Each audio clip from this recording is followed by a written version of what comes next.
we were able to have an interview with Lissa Lucas from West Virginia. And this is what happened to her on Friday of last week.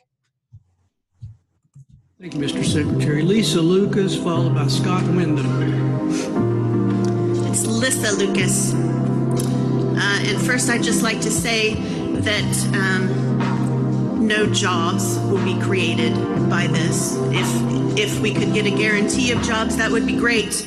I'd also like to point out that the people who are going to be speaking in favor of this bill are all going to be paid by the industry, and the people who are going to be voting on this bill are also often paid by the industry. For example, and I have to keep it short simply because the public only gets a minute 45, while lobbyists can throw a gala at the Marriott with whiskey and wine and talk for hours to the delegates. So to keep it short, on the Judiciary Committee, Charlotte Lane, about $10,000 from gas and oil interests, including AEP, Marathon, First Energy, Dominion, EQT, and I could go on.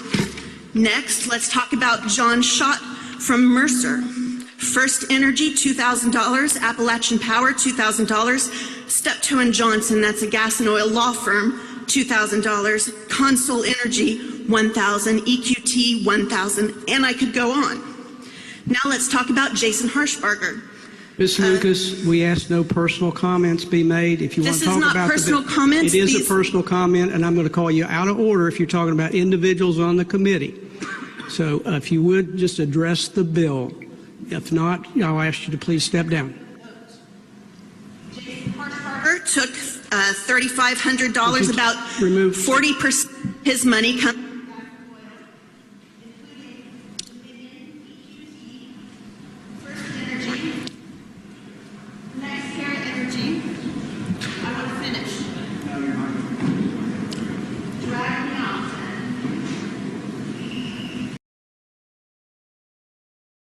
There you go. A few minutes ago, we're all, taking care of some other business, and I was scrolling through Facebook. I said, have you guys seen this gal that they got, dragged off for, outing these corrupt politicians? They were like, yeah, that's the girl that we were telling you about last night that we're talking to. So that just happened like 5 minutes ago. Oh my gosh. I'm like, yeah, we've been trying to talk to her. So great to meet you. Nice to meet you all. Where are you at right now? I'm at home on a mountaintop in the middle of West Virginia. So it works there then. We were worried that Yeah, I didn't think it would, but I had a test. I just now got off with the BBC of all places. Like got global attention. It astounds me. Get ready. Yeah. Well, the thing that surprises me is that, and kind of makes me mad, is that it took this drama of being thrown out when really what should outrage people is the data that I was reciting, which is already public information. Yeah, they love the drama for ratings. But let's see if they're going to put spotlight on the meat of what you were saying, the meat of what prompted you to have the courage to stand up and reveal. That's the story. Yeah, and I think it's turning now to, and it's interesting, I grant. I mean, I've raised so much money from people who liked what I had to say. And so now it's a comparison like, oh, she's got this much, which is more than this and more than these candidates received. And I grant that's interesting and I'm so grateful, but I feel like it would be a better story to say like, look how many people care about getting the money out of politics. Right? Yeah. Full comments and of people who are saying like, I'm a conservative, but I absolutely agree with this. And, I left the Democratic Party because they were corporate funded. Like that to me would be a better angle. That's where we're coming from. We believe wholeheartedly in anti-corruption. I actually am a member of Represent Us, which backs and does the American Anti-Corruption Act. And Yes, and I just got back from Unrig the System Summit. I was able to go to that in New Orleans. So My we're very, friend Selena went to that. oh, nice. It was great. There was a lot of grassroots people there I was able to meet up with, people working on ways to get corruption out of their local areas that we really are learning from and sharing how things have been able to get done in different areas. So we're 100% behind that, 100% of money out of politics. So when we were watching it, we're like, that's the voice that needs to be out there. The way you handled yourself was beautiful. I know how it is trying to go up and speak. I was just mad. You did wonderfully. I wouldn't have. I couldn't hold my composure like you did. No way. So. And I think you used your anger. You funneled your anger through such an effective conclusion. But that's, I think, one of what people are astounded by. One of the things, because so many of us are feeling this anger, this frustration, and we're not coming up with that answer. And so we're like, yeah, thank you. Well, my favorite part actually, and may not resonate with y'all quite as much, but my favorite part, I guess, was that I had the presence of mind to think of the state motto, and it's because I had passed by a mural on the way that had the state motto, but it's Mountaineers are always free. And so I sat there looking at that mural for a long time in the morning before I went, and how we needed to be free of this influence. And so the final thing that I yelled out as they were dragging me through the door was Montani Semper Liberi. And I thought, someone said to me later, like, well, that's got to be really disheartening for the opponents to have the state motto yelled at someone that they're pulling out of the chambers of the West Virginia House. And I thought, I hope so, because if they're not demoralized by that, that's a sad state. Indeed. Yeah, indeed it is. Wow. Got you to run in the first place? It's a long it's kind of a long, boring story. The brief version is that the state Democrats are inept, and that maybe that's putting it strongly, but among the things that happened is there's no county committee in my county. And so I wanted to start that, and it took like a year of emailing back and forth before they would allow me to start that. And I wanted to find out about my local candidate that was running in 2016 and find out, what he stood for, and maybe volunteer, help him set up a website. And they couldn't get me his phone number or email address. And like that, to me, how come you can't get someone an email address? You know what I'm saying? And I understand stuff falls to the bottom of the stack. You're really busy. But why would it take months to get someone an email address? Like, why would you not return any of the calls? Because this is what you're supposed to be doing, putting people in touch. And then I later found out that his team had been calling the state party for help, and they weren't getting a call back either. So here he's desperately looking for volunteers, and here I am desperate to volunteer. They couldn't put us in touch with one another. It doesn't make any sense to me. Wow. So that it's just basically like I decided that I was going to run because I needed to change the conversation, because I just felt like they were sacrificing this whole district so that they could get up ticket donations, because this is where they drill. Like, Ritchie County is sparsely populated. The bill that I got dragged out speaking about is a bill where they're basically giving away our property rights to corporations to allow them to drill more easily without getting the permission of all the property owners. And they've been trying to do that for 5 or 6 years. And they didn't even run, again, they didn't run people even in this district at all. There's no county committee. And the Democratic governor allowed a big frack dump to be put in here and gave quotes to the company that located its frack dump within the peripheral zone of concern for the only public drinking water intake in the entire county, and said, I commend this project. And he took a bunch of money from the executives of the company, which is in Colorado, by the way, and their spouses, you know.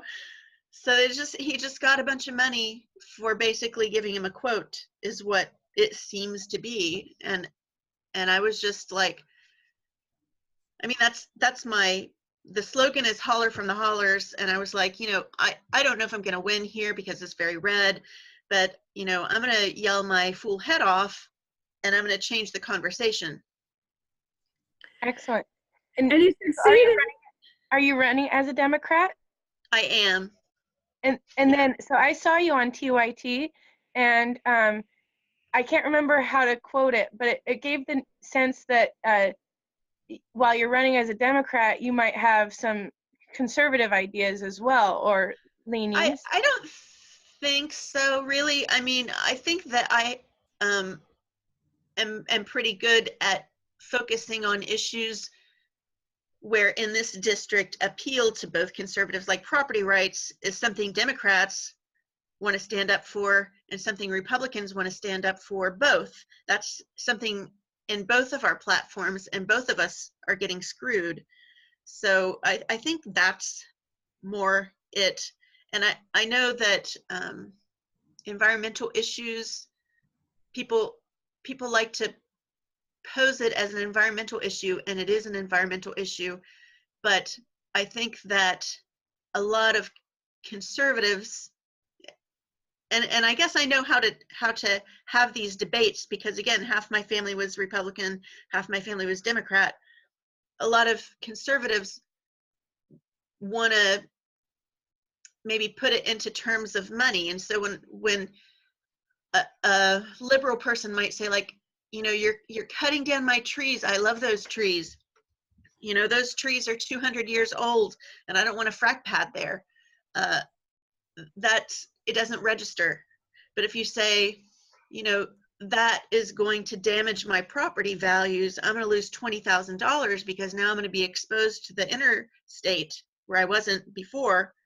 You know, that is a physical damage to my property values. That's something that is processed, and I'm just trying to bridge this divide between the way people are talking to each other, and they're saying the same things and they're in agreement, but they don't know they're in agreement. And that's the divide, I think, that corporations prey upon. Absolutely, because I also was finding that the more I also have a diverse political family, and we often come to the same conclusions and never feel like we agree. Yeah. And so in this group of, like, now we're left of the Democratic Party, the people that I'm spending my political chat time with. And what I'm finding is that there is a great deal of overlap.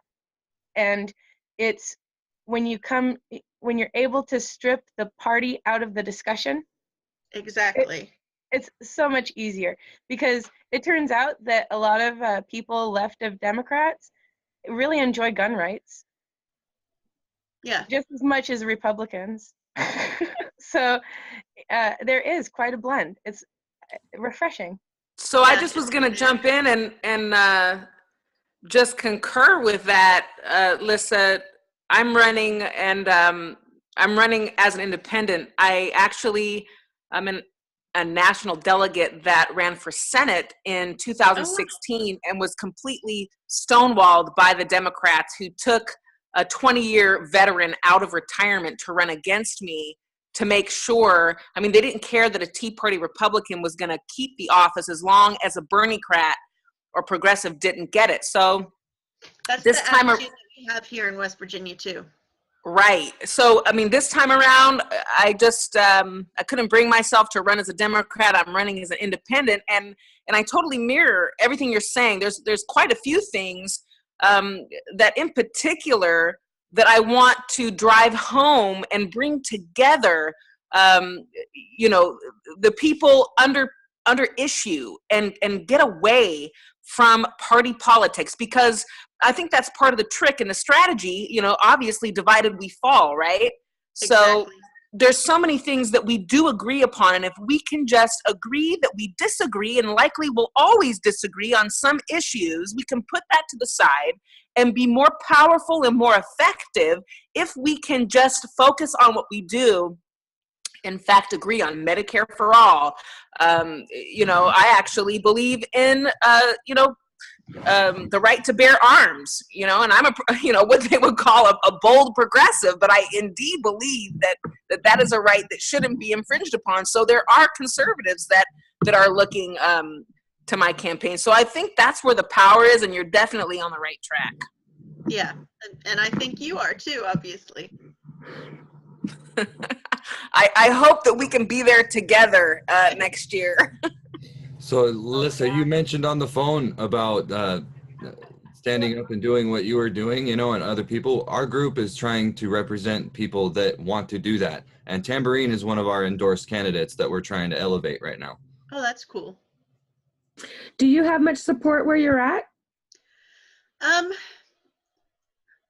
Whenever I talk to people, they're always very positive, and they always say, "I'll vote for you." But I don't know if that translates to actual votes. Maybe people are just being polite. But I will say that after this attention, I've gotten multiple requests for yard signs already, which is kind of early, because I don't have a primary, right? So the election for me isn't going to be until November.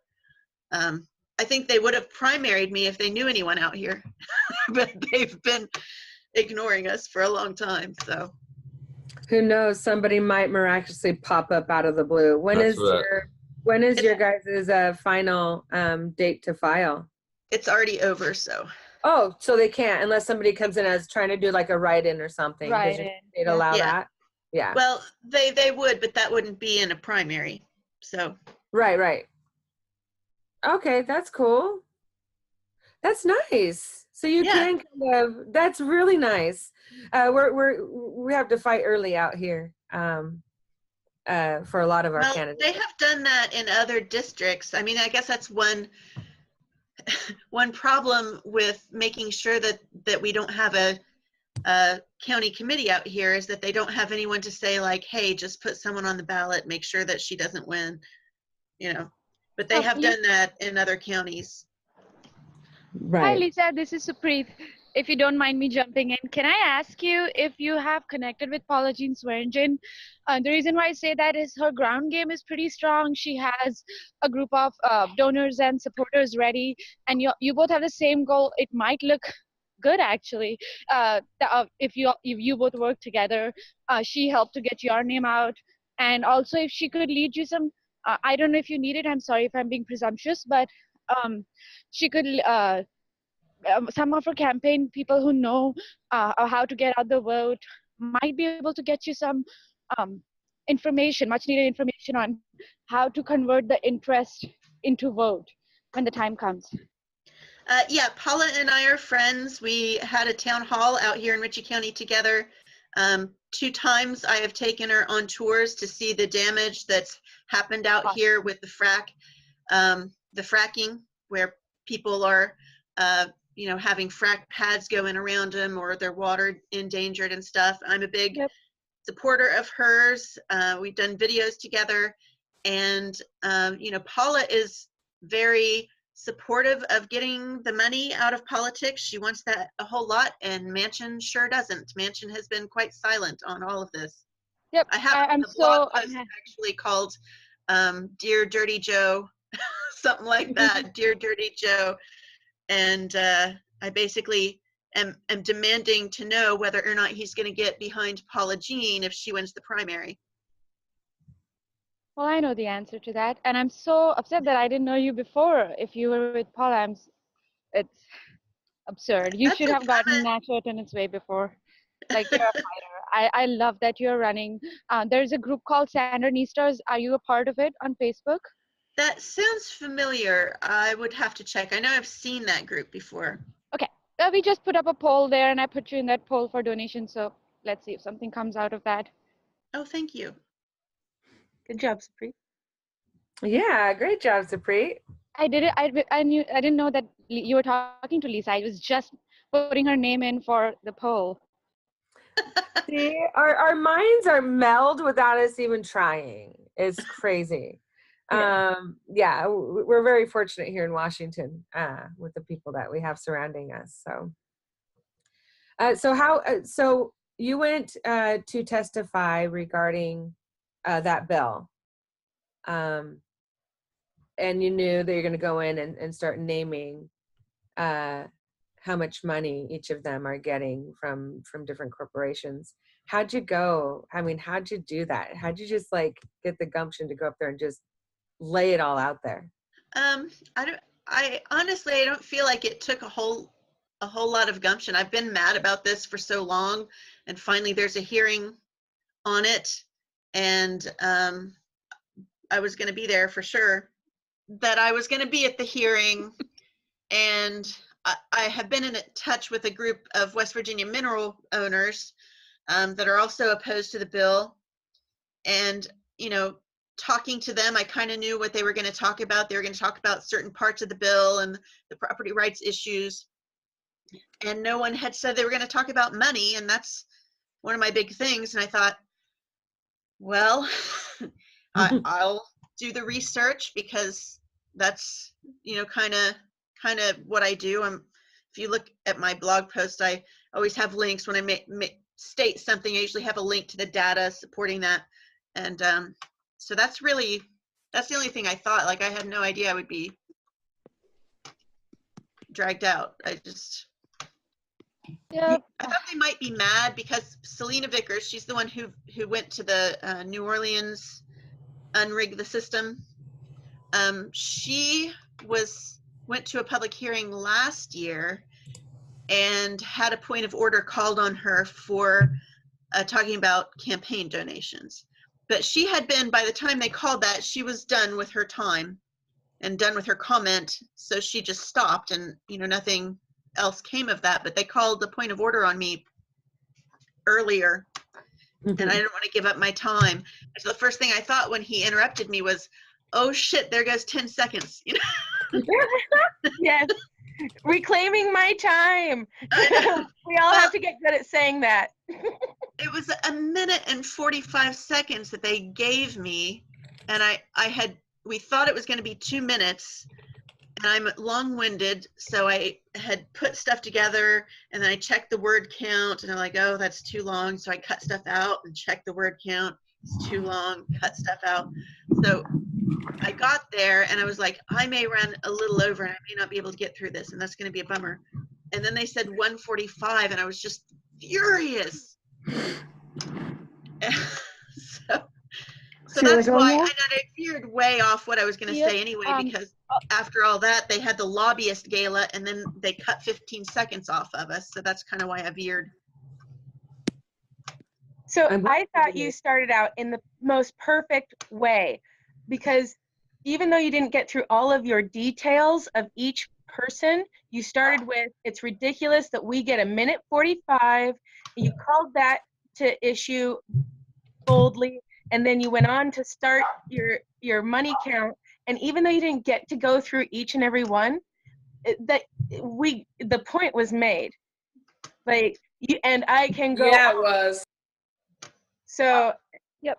Oh, it was tremendous. I'm glad that you veered off track and had good. extra fury in the beginning, because that addresses another issue. And without all of this combined, it would be a sorely missed detail. Yeah.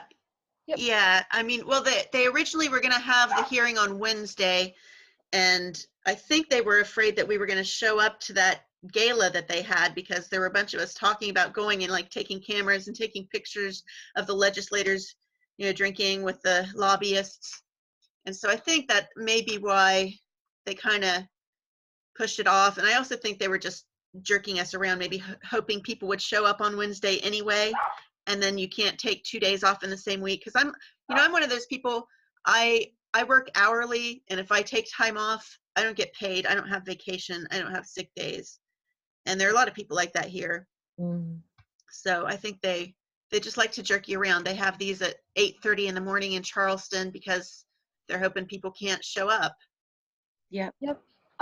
Lisa, how can so we have like the Zoom, we have the ability to have town halls and debates. So do you think, I don't know if it's something we would be looking at doing, but we can connect with other groups.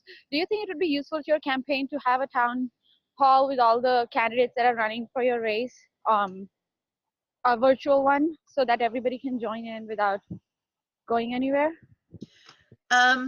Well, in my district, a lot of people don't have internet just because there's no infrastructure. And Uh-huh. and the only candidates in my race are me and Harshbarger, although I do hope we're going to do a debate. It may be more of an in-person debate that we stream for people who do have internet. I mean, Yes. fingers crossed, but Yep. Yeah, that would be wonderful. Oh, I would love to watch that.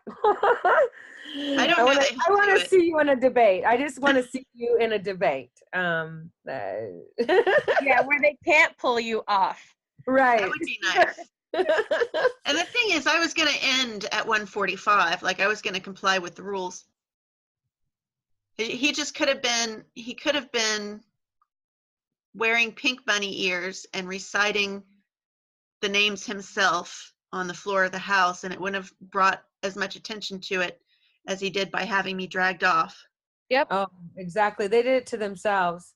Yep, and they've done it before in different states with the teacher who was talking about her pay, and it's happened so many times before. In Flint, when people come and talk about give us clean water, and they're dragged off and arrested, and It's this crazy. war, it's a war on poor.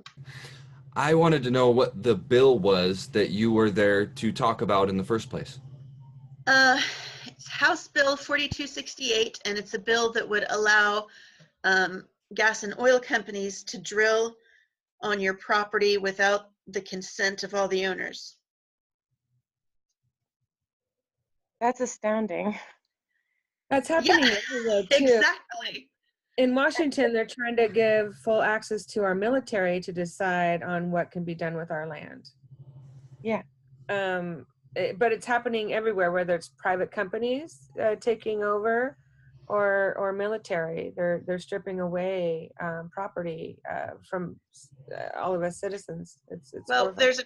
there's a post that I have on my blog called The New Highland Clearances, where I talk about how in Scotland, the English, the Scottish clan chiefs started being educated in England, and they came back to Scotland, and they decided that, well, hey, those English guys are kind of rich, and I could make a lot of money if I run sheep on this land.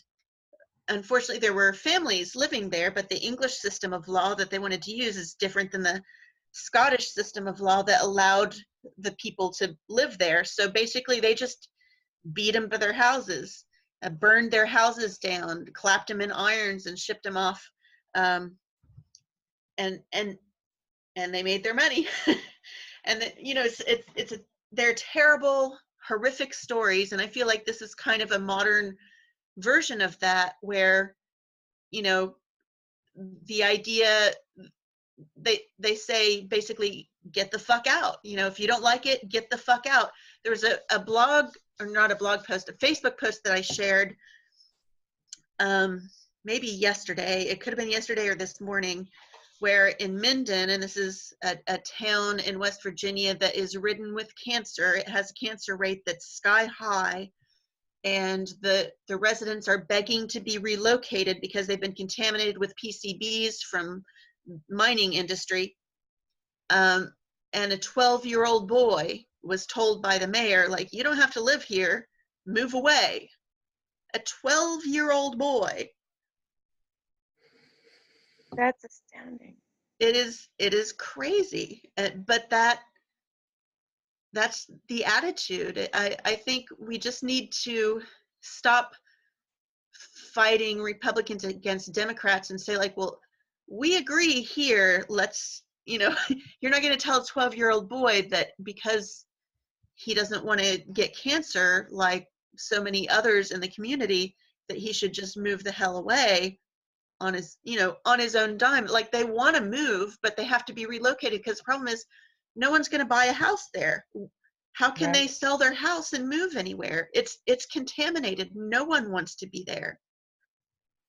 And the government allowed that contamination, and they gave, tax breaks, and coal costs West Virginia $100 million more than it adds to the bottom line, because it's owned by the coal industry.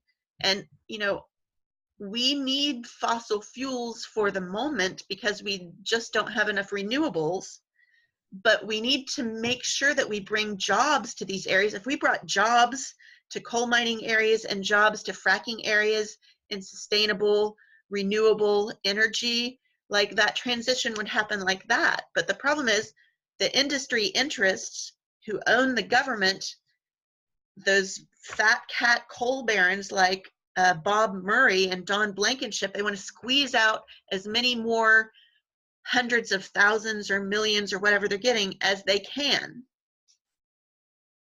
That's basically it. I mean, coal miners would work in other industries if there were other industries to work in. They don't want to work at McDonald's. They can't pay the mortgage.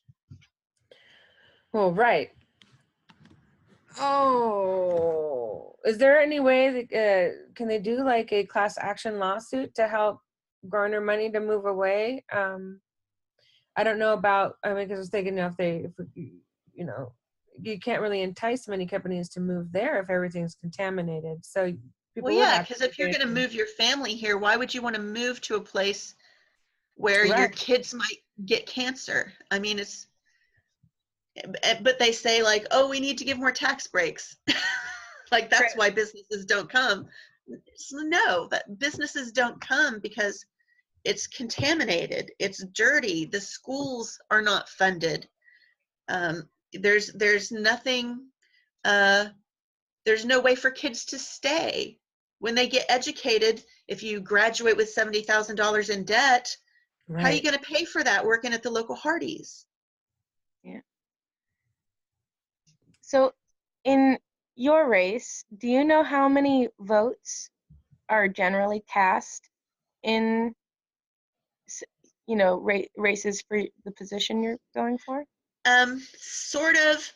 I did the research and I found what I think is my win number, but it's at the same time it's difficult to calculate because no one has run here in midterm elections, and so not for this seat, and so that tends to drop a little bit. I'm hoping that,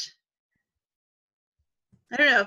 I feel pretty good. I feel relieved because before I got all these donations, I was thinking, like, I really hope that I can scrape up like $1,500 towards the end and put up a couple signs. So now, I'm okay. Excellent. Are you running your campaign yourself, or do you have a team that's working with you? It's mostly me. I have like 3 or 4 volunteers that are part-time volunteers and are also volunteering for like the Sierra Club and Mountain Lakes Preservation Alliance, and someone doing Democracy Spring here, and working on another campaign. Good, though. So everyone, yeah, I mean, really good people, but again, we're all spread really thin. But we just feel like, how you just feel like, if I could just help this one more person, we need to make a difference. Right. So it's overwhelming for sure. It is. Are those organizations, especially the conservationists, or do they even have a conservationist organization, a league of conservationist voters, I believe? They really can't be a court race. Are they looking at? Have you guys looked at them getting behind your campaign and helping? I have applied to OR. I haven't heard back. I went to the Las Vegas Unity Reform Commission meeting and talked to Nina Turner briefly, and she said, well, because there aren't, we don't have infrastructure here. And she said, well, if they're not responding to you, then here, email this person in my campaign and we'll get back with you. And that person said, email your local people. So I'm still kind of nowhere with that, but Working Families Party, I'm talking with, are you familiar with them? Yes. Yes. Okay. Yeah, they've been very helpful, and I had not really heard back from them, although every time I talked to the state director, he was really positive. And he said, even before this happened, he was like, I keep saying, like, you're the campaign that we need to get behind, because you're talking about a movement as opposed to just your candidacy. And that's kind of what I've been trying to do. Like, I've been trying to help other candidates in small races, and we're not going to have any money. Like, just get a WordPress site up and show them how to use that. Like, we're not going to be able to pay for slick websites. We're just going to have a WordPress site, but it's so useful. It's designed for people who aren't necessarily techie people and can't code, but you can put what you believe up there. Mm-hmm. And directing people to use Act Blue and tell, just basically trying to get people on board. Like, I have some Act Blue pages up where I'm trying to raise money for other candidates who are property rights candidates or cannabis candidates, to just so we have some sort of infrastructure, because our party, again, you can't even get a call back. Right. So we could probably help with talking about how to form an Our Revolution in your area. I'd be more than happy, and I'm sure our group would be more than happy to put in a nomination on your request, on your behalf. Just to maybe help shine some light, even though we're not in your area. I mean, I don't think it would hurt. Would be awesome. Yes, Brian? How close are you to Ripley, West Virginia? I have contacted them. I haven't gotten anything back. It's probably an hour and a half to Ripley. Okay. Is that I'm looking at the map, and that looks like probably the closest that would be to you as far as Our Revolution, but you could also look at starting your own. So that's another possibility. Right. And we can reach out to that Our Revolution too and inquire what they're up to, or if they need help walking through the process or something. Well, I'm just, spread a little thin, because I'm doing the campaign. You're running a congressional campaign almost alone. The county committee, and I'm running also for state executive committee. And, I'm just like, either they're going to endorse me or they're not going to endorse me. And at this point, like, I was really hoping that I would be able to, maybe get a few $100s if they endorsed me. And I should be fine, because I've raised probably more than has been raised in the last, 20 years for this race, all added together. Congratulations. Yeah, big congratulations. Yeah. Well, I have to just thank everyone for caring. I mean, I guess that's just how hungry people are for a government that's working for us. No, man, you could have said that better. You're right. People have been starving out here. But we will do everything we can on our side. We'll put in for the help. Sometimes just recognition, and it goes a long way. And we can reach out to your local Our Revolution that's near you, to see if there's anything we can help with there too. So expect an email, because once we submit our stuff, you'll get an email from Our Revolution to fill out the form. So, and Brian, you have the email that's best. Did you gather all the information for Alyssa? You've been emailing back and forth. Is that the same email you want us to use? Is that okay? Yeah. Perfect. The email. And then if you were to start an Our Revolution, you could think of it more as a placeholder, and not that you have to actually do anything with it, but it'll attract anybody around you to it, and then you can foist it onto them. That's a good idea. Foisting is something I can probably still manage foisting.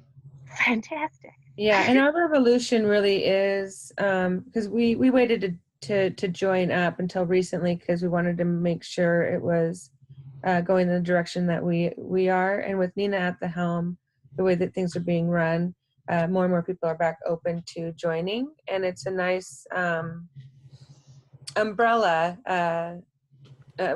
without having to work within either party. It's just people can come together and work on the issues, and it's about getting corruption out of politics too. So we have really active indivisible groups here too, so that's wonderful. oh, good. Have you gone and spoke with them? Try to get their endorsements. Those would be your door knockers. I'm hoping that I will have some, because one of the person who is running the indivisible group in the neighboring county, her name is Jean, and she has been volunteering for my campaign. She's the one who sends out the campaign merch, because she owns a business where it's a kind of a mail order business. And so she had contacted me a long time ago and asked to volunteer. And I talked to her and I was like, well, I want to have merchandise. So if you could, do that mailing, that would be great, because I live about 4 miles from my mailbox. Oh, wow. And she has done just a wonderful job. And now I'm going to have to load a bunch of work onto her, because we got a bunch of orders for those t-shirts. That's not a bad problem to have. No, it's not. It's not. They're very cute t-shirts. Okay, I'm gonna have to. Can you let us know where to find those t-shirts, where we can order them, so people can go and order some more and keep her way busy. Sure. And then also your blog, where we can find your blog too. Sure. If you go to lissalucas.com, that's my website. And to see my blog, click on writings or all updates. And to donate, there's a donate menu. And if you hover and then click on campaign merch and mailing address, that should take you to where the merch is. I have can koozies for beer. Nice. You want your merch to be functional. I'll tell you why I have those. It's because when I started canvassing, I'm going to these real small towns, and I started really early because I'm a nobody, and I would knock on doors and just talk to people. And in small towns, they'll just talk to you forever. And I would talk to them and just really get along and shake their hands, get ready to leave. And they'd say, well, honey, I really like you, and I'll vote for you if I remember your name. And I thought, well, we can fix that. What do I want to give them? If I get if I give them a button, which we have, like, no one's really going to wear a button for a people don't wear that unless they're politics geeks. But I thought everyone will keep a koozie. Yeah, I thought everyone's going to keep a koozie because it's useful. So I got these little door hanger bags and these little red can koozies. Actually, I'll grab one and show you what they look like. That is so awesome. Very functional. It is very functional. All right. So I put the koozies in the door hanger bags. Let's see. Oh, that's great. Nice.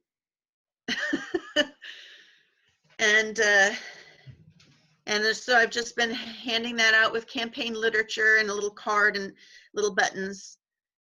And so when this hit, like, I was lucky enough that I had all this infrastructure in place.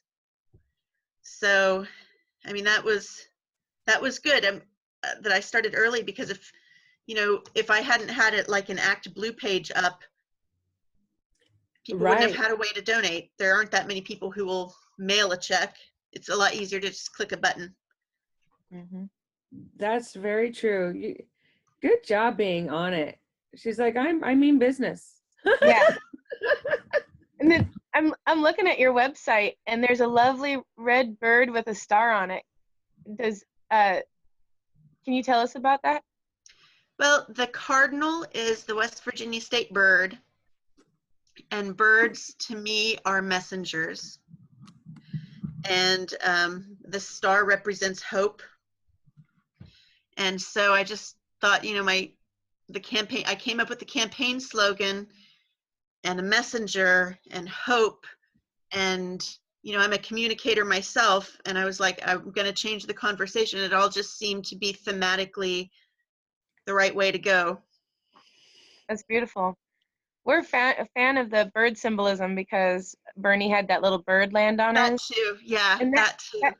That happened in Portland, just Right across south the of bridge us. from me. And yeah, and I mean, I had friends who were there in the front row. You can see her in pictures. Oh, yeah. Yeah, Um, I was so excited when that happened. yeah. So all And us Northwest hippie people were like, "Ooh!" I'm glad to know it resonated over there too. yeah, yeah, we were so excited. It's just thought, of course it would happen to Bernie, little bird listening. Mhm. And How Cardinals was your happen to be my area? How did they come out in your area for Bernie? Uh, in West Virginia, all 55 counties went to Bernie Sanders by huge margins.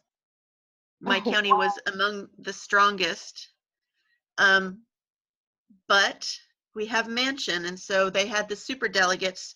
And even though all 55 counties went for Bernie, they got enough of the super delegates to vote, and they even ousted the progressive vice chair of the party in order to get one more Hillary vote. So they flipped the state to Hillary. oh my God. So that's what has, and I mean, I'm getting beyond Hillary versus Bernie. Oh yeah. That's over. Yeah, yeah. But that's the problem. They lost a lot of trust. And then on top of that, in West Virginia, and y'all probably don't follow West Virginia politics because why would you? But the state party got behind a guy named Jim Justice for governor in 2015, which was before the primary. Jim Justice is a deadbeat coal baron asshole. And at the state convention, like 150 Bernie delegates got up and walked out when he came up to speak. But the state party was behind him, and they got him elected, and they declared it a victory, and we were all fucking furious. And then he switches parties when I Trump did hear comes to about visit. that. That's right, I did too. And the party got behind him and counted it as a victory because he had a D beside his name. And I'm like, what Again, they're not. They're does choosing. that matter? They're choosing party over policy. They're not. They're not Right. looking at true policy. And that's where we need to keep everybody's attention on is freaking policy. And that's why I don't like even the idea of a blue wave. Like I was tweeted to someone or other, like, I just want a clean wave. Like I don't want a blue wave. If I'm represented by a Republican who who doesn't take corporate money, and maybe I'm going to disagree with him on things, but at least he's trying to help me. Yeah. But the idea that I'm going to vote for anyone just because they have a D or an R or whatever it is, it makes me mad. Yeah, you definitely are in the right crowd for that. That's how we roll. We don't even ask in our group how people identify. We don't ultimately care. It's the issues, it's the policy. It's are you going to work for that or not? Right. If we ask what party you're running under, it's more about what angle, how are you approaching this? Right. It's never about. We actually have a list of items that we ask people. Would you be willing to maybe go through that list of things that we ask them if they would like them socialized or privatized? Mm-hmm. And what their responses would be. I suspect that you would be on our side of the things, but would you just entertain us and want to go through that real quick? Uh-huh. And combinations of socialized and privatized, that's an acceptable answer as well. Okay. I'll pull it up here in 1 second. It's we do endorsement videos, so we go through a process to endorse candidates, and this is one that we have them all go through. Courtney came up with it. It's brilliant. The impetus was mine, and I took it to the our 2000 plus Facebook group, and I asked the question, this is what I've thought of, what else should we socialize? And so then people started throwing out ideas and the list just grew, and then this is what we've got. So All right. Prisons, Should never be private. schools, We need to fund public schools. I don't care if there are private schools around. healthcare, I think that needs to be socialized, Medicare for all. We save money that way. postal service, Particularly in West Virginia, it's important that we have a public postal service. Places like West Virginia would not get served by UPS and FedEx. Rural areas would be underserved for sure. And I wouldn't mind seeing banking in local post offices either. Yes. utilities, I prefer public utilities. water, I prefer public water, or if you've out here, a lot of times you have private wells. I think that when we privatize water systems in West Virginia, which has happened, we end up paying a lot more for the water, and we get worse service. I mean, we've had our water poisoned many times in West Virginia. banks, Banks need work. I don't have, what can I tell you? I don't have like some strong feeling about that, but I think they need to be much smaller. I use a credit union. I divested from big banks. We even moved our mortgage to a credit union. me too. Infrastructure, or whoops, I missed one. Public lands and natural resources. Well, public lands should remain public. There's even a group here in West Virginia called West Virginians for Public Lands, and we just beat back a proposal by our crazy governor who wanted to log in the state parks. oh my. Wow. We're having issues sort of like that in Washington, privatizing of forest lands. That's not good. Yeah. Infrastructure.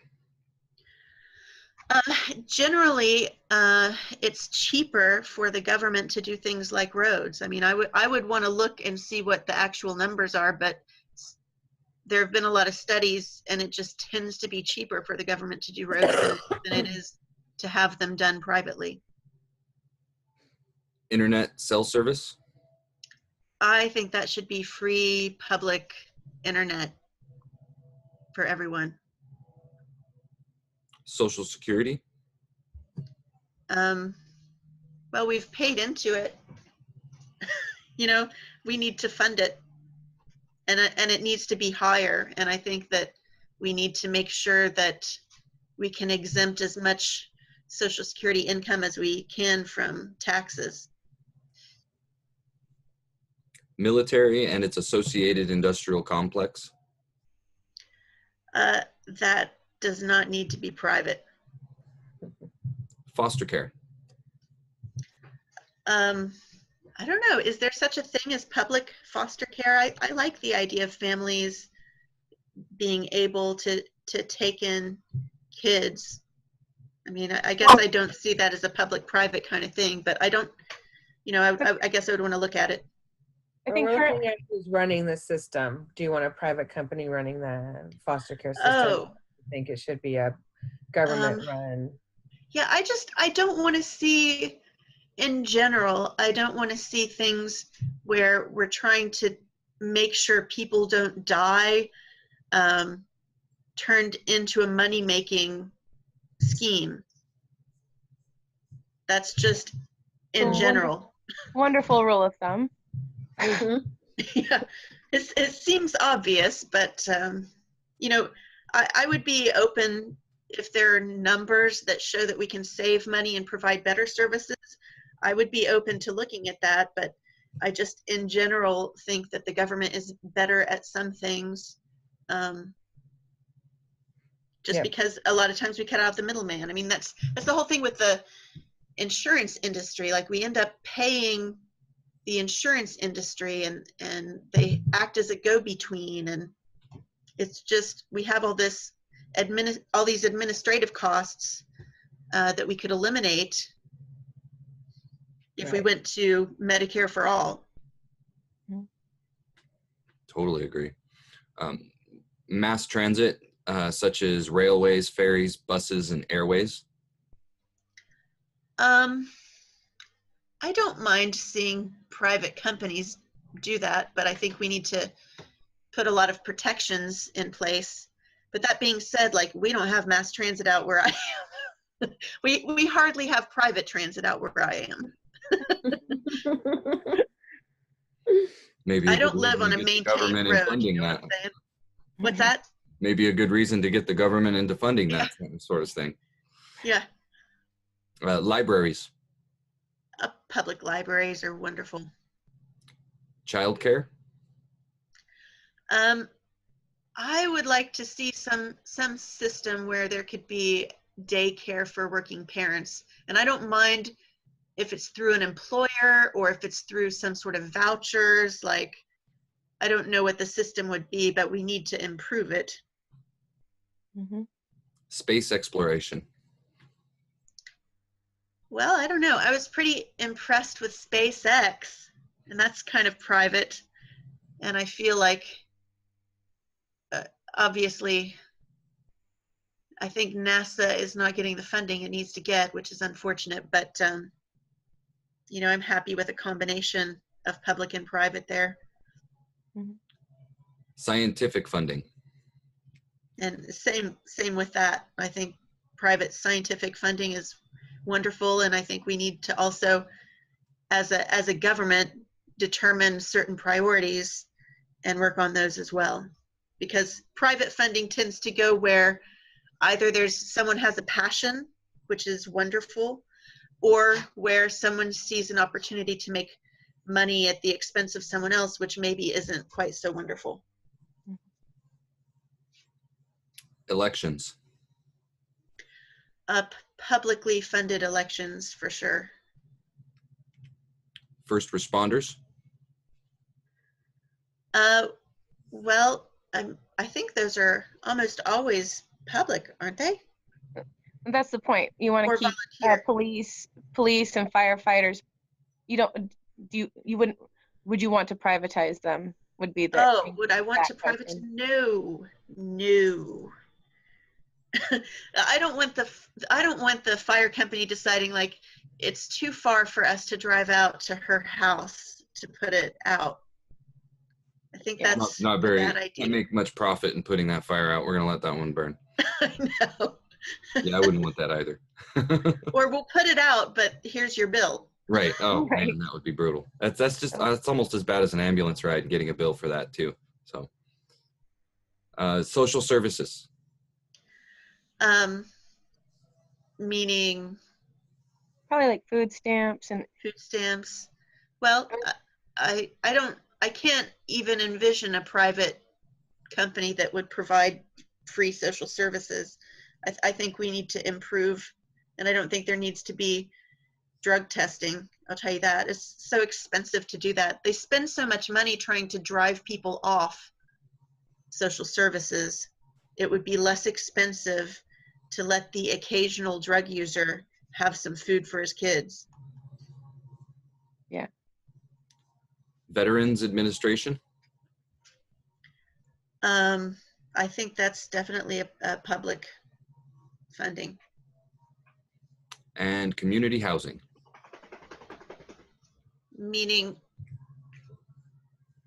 As far as like help for the homeless. Oh, yeah, I've seen data showing that it's less expensive to provide homes for the homeless than it is to deal with the social problems that arise from having homeless people get sick. Also, it enables them to get jobs, because if you can't get mail and we need to provide tiny houses or something. I would agree with that. I like the whole tiny house movement. I've been paying attention to it too. We have that coming in the. And would you support UBI?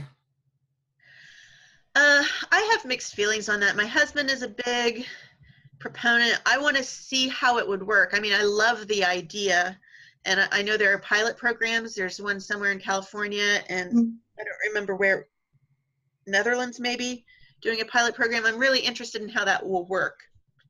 But I just want to see. And to kind of add to it also is caregivers' basic income as well, as far as people that take care of others, you know, that aren't working because they're taking care of their mother or sibling or children or something like that. Yeah. Yeah, I don't know how to solve that problem, but it seems like if someone is not able to work because they're providing care that would otherwise cost way more, then maybe it would be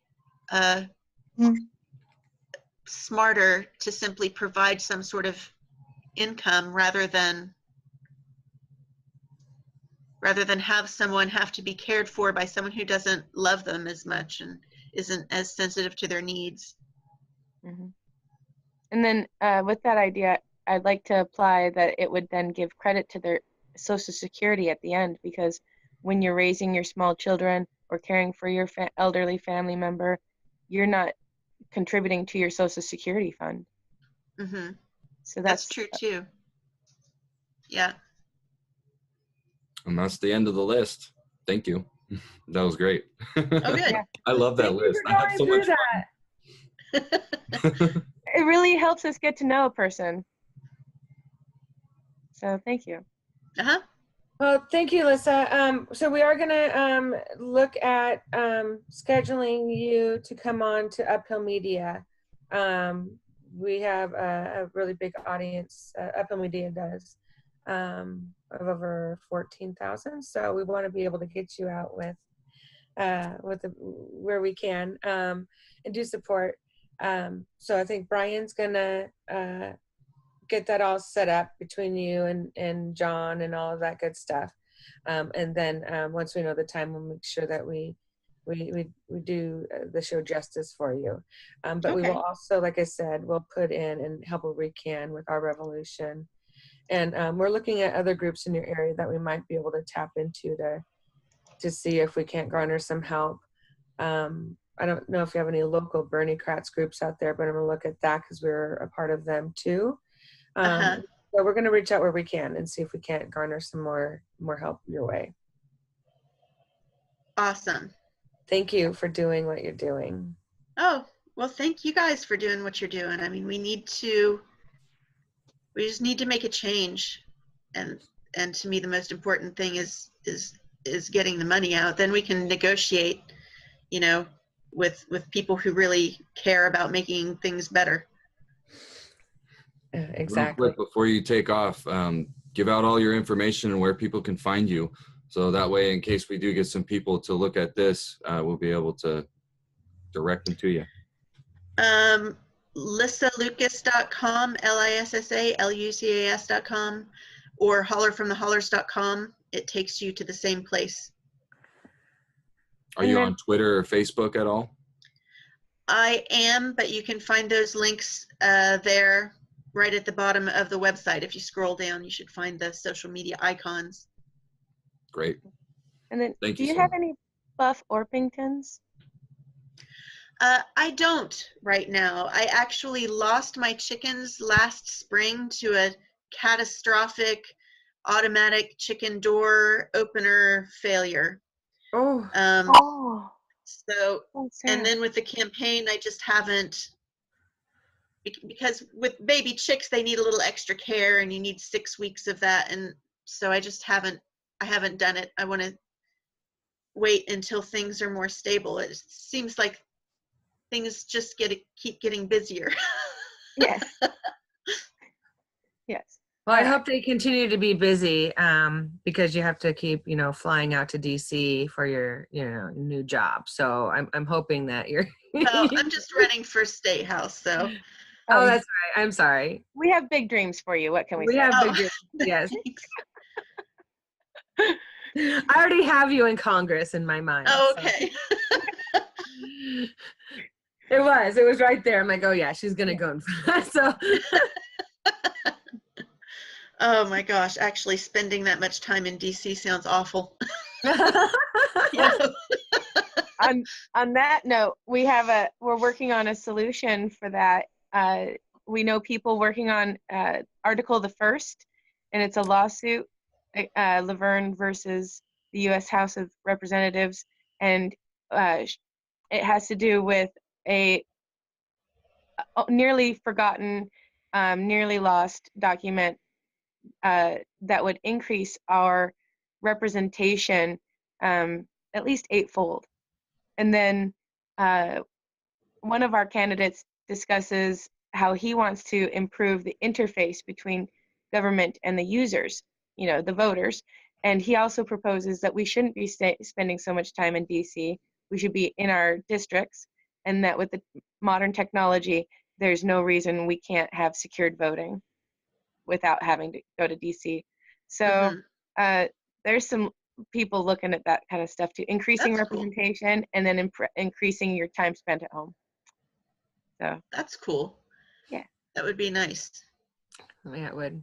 Mhm. Well, thank you, Lissa, so much. We won't keep you on much longer. I know you're very, very busy, but looking forward to talking to you again on Tuesday.